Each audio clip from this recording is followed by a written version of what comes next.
You wrote and directed this movie, All I Need. Where did you get the inspiration for this film? Okay, so the inspiration, honestly, it came from a couple different sources. One of them was when we were in film school at grad school, we went to a short like small play of The Collector that was being put on just outside on the west side of LA, and it was just amazing, right? So it was also based on, it's a stage play, but there was I think a 1960 movie with Terrence Stamp.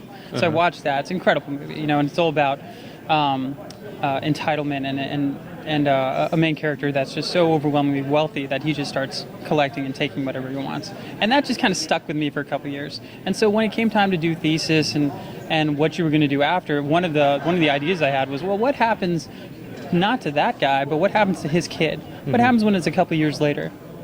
A couple generations later, what happens when that entitlement has just run and run and run and run and run, and what are these people actually capable of? So I used that and took that to the furthest degree, and that started the idea for this movie. So how did you develop the characters? I mean, there was really only one really, how can you say, there is an adversary, and then there is basically the boss of the adversary, but, it wasn't really revealed. So how do we know, how did you develop these characters? Well, I had to think about it a different way because, again, what you wanted to do, especially when you're doing a low budget, like ultra low budget film, you're trying to figure out how you can tell this story in the smallest way with that smallest budget. So I knew I had to make it kind of more confined and be in one location. And dealing with that is also going to kind of color what you're going to do with these characters. So I was like, well, what can we do here that's going to be interesting and still tell the story in a very interesting way that's a little different? And so for the female character, for the lead, for Caitlin Stacey's character, I just came at it from the direction of, look, I want her to have a specific kind of arc. At the end, she's got to be a very strong character and a strong female. And if you're going to do that at the beginning, she's got to be a weak female. So it just started from that, of what the arcs would be, kind of, to get into what the characters would do, what she would do through the movie, and everything reacts to her doing what she's doing. So at the beginning, she's kind of just, a follower and kind of very passive, and as each kill happens, she changes from being, passive to being the follower to being the leader to being the aggressor. So that's kind of how I drew out her character. As far as the main guy at the end, that sense of entitlement, that's just it's always stuck with me with so many movies and so many things, because you see it all the time, you see it every day, where people are just so removed from what's normal that they're just like, I can do whatever I want, I have enough money to do whatever I want, I have enough fame to do whatever I want. And so that character, I thought, okay, well, how can we push this where he's done it in such a way now that he's collecting women, or he's collecting graves, or he's just, this is what's fun for him. This is what he does now because so many generations have done it. So that's kind of what contributed to his character and her character. It's a very different kind of story because the original script was, I'm sure you're like, well, it wasn't a guy at the end. What are you talking about? The original script had Caitlin, her character, going through and then finally getting out of the room and going into this massive mansion and seeing all these collections, and it was a male character, and he had a long monologue about want and need and how she was different and she'd made it through and they're obviously meant for each other and all that stuff, and that jettisoned when we didn't get the mansion. So after we finished principal photography, it took me about 6 months to a year to figure out, all right, how am I going to make this work without that mansion? But more importantly, that's just one small detail. The bigger detail is Caitlin is an amazing actress. She got hired on a show.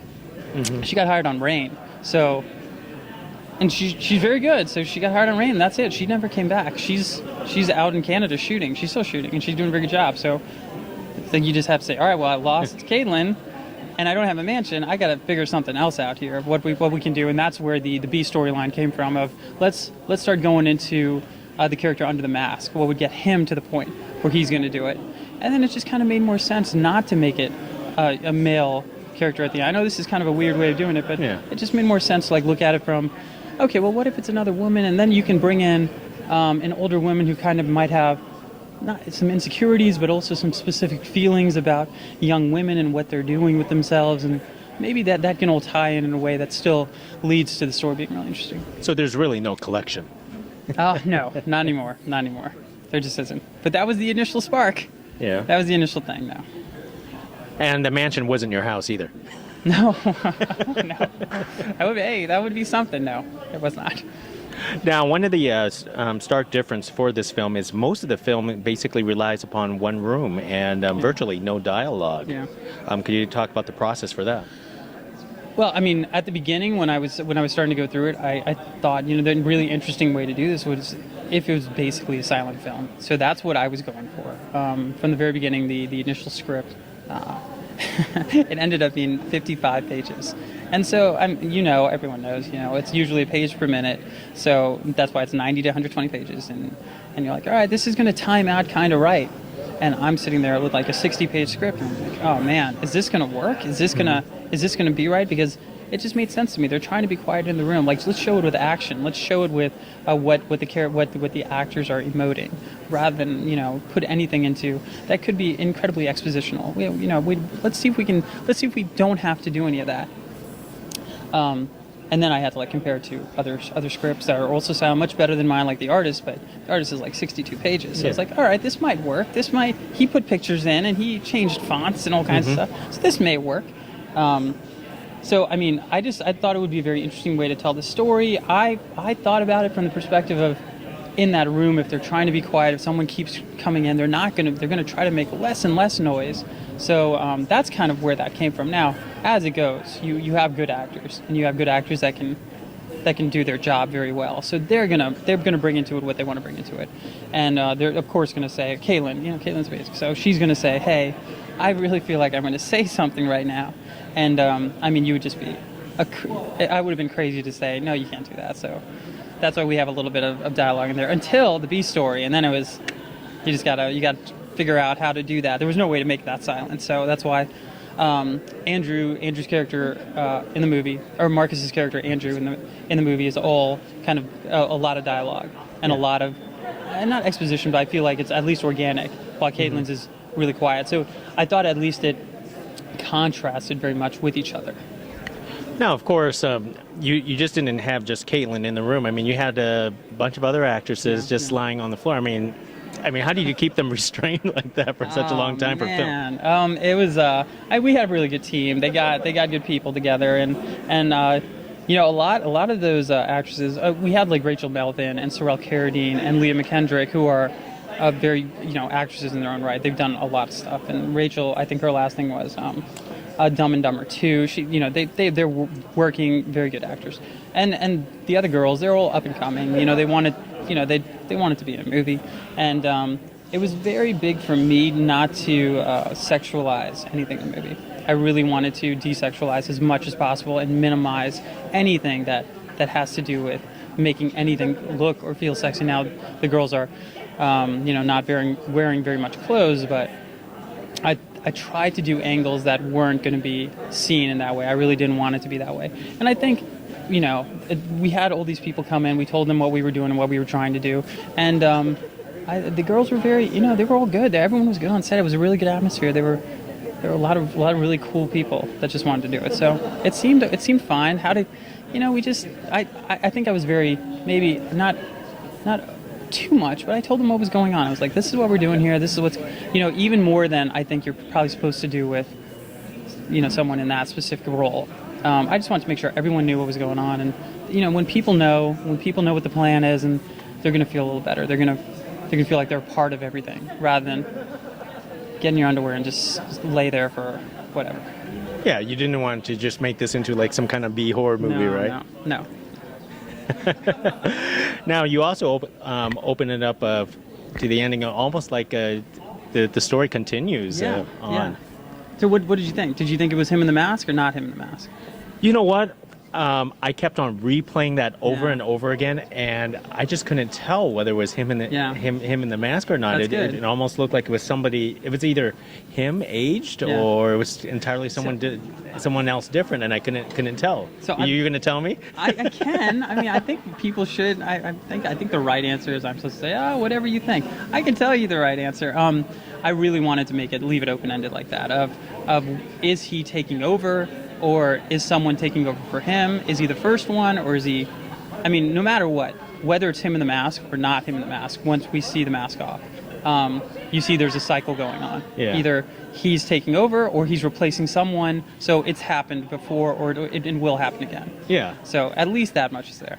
Yeah, I know. My mind kept on circling. I was going, how did this end up to be a Lady Bathory story right, at the end? Right? Exactly. That's what I almost thought it was. That was the inspiration for when I switched it. I was like, all right, well, this would be much more. This could be interesting if it's a female who's doing this rather than just some evil guy, because that's already starting to feel a little overdrawn with what's going on here, with me exploring Andrew's character. And that's kind of where I went. I was like, you know what? Let me look at some of this. And Elizabeth Bathory supposedly is the most notorious female serial killer of all time. She's 300 to 500 kills, and and then there's parts that they say that she was soaking in blood, and she thought it made it look younger. And I was like, all right, that's a pretty interesting angle to go out there, the vampirism angle of it, even if you're not going overboard. I was really concerned with just making it cheesy and not trying not to make it cheesy with with Holly Twyford, another great actress who played her, with what she's saying and where she's coming from. It's so easy to just do that a little bit hairball, and it just sounds. Okay, good. Then I picked up on that. Yeah. No, definitely. And how about the development of the mask? I mean, you basically almost made it look like he was like some kind of crazy serial killer. Yeah.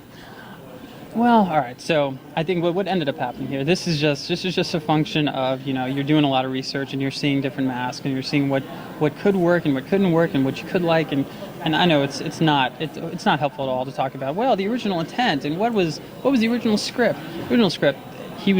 The guy in the room was just one of 6 or 7 guys that work there. There's a bunch of guys that do this, and it's just a uniform, and it's a piece of a collection from the original guy who collects everything. He has rooms of butterflies, rooms of cars, coins, snow globes, the whole business.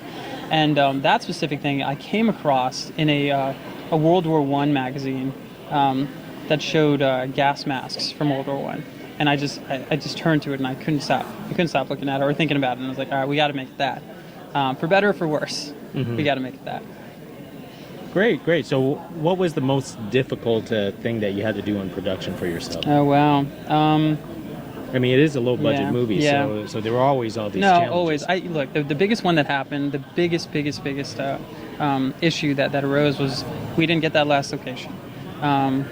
I don't know if this is what you were looking for, but we had 18 days to shoot. On day 15, we found out we didn't have the location. So it's at that point, it does nothing.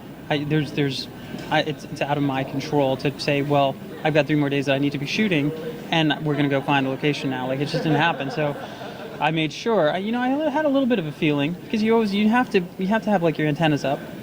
And something wasn't feeling right, so I made sure to get everything in the room. Because I was like, we're never going to come back to this room. Just make sure at least you got that. And if anything happens, you can do it. But at least the room is done.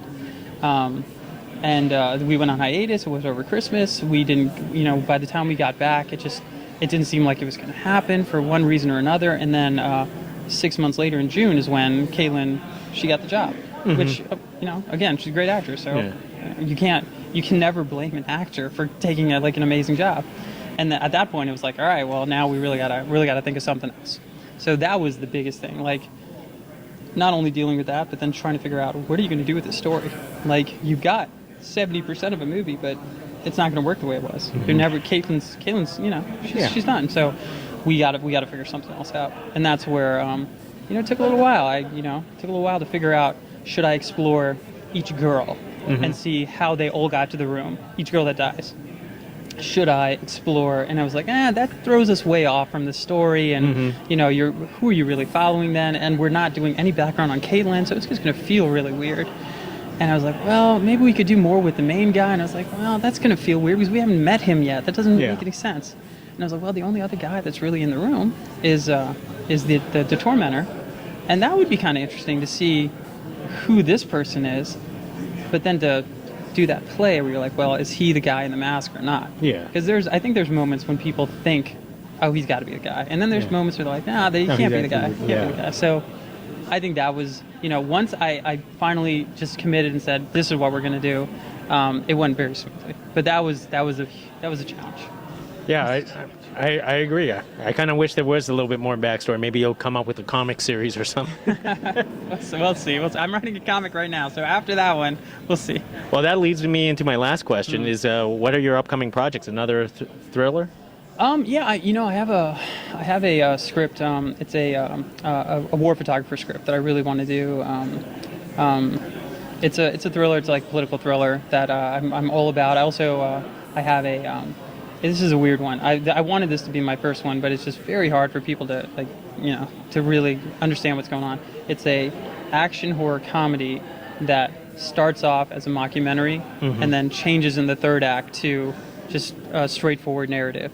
So it's like kind of how District 9 started in the first act, and then that went straight narrative as second and third act. Mine does the same thing for the first two acts, but it plays kind of off. It's a zombie movie, and it's about a zombie exterminator who he's kind of dealing with scars from the 80s and his scars from high school. And I'm basing it, again, the references would be District 9 and The King of Kong, which is a great documentary. Yeah. So the characterization in that, plus the structure of the other one, it's a tough one to explain to people about what's going on unless they're really into zombies and mockumentaries and all this other stuff that's happening there.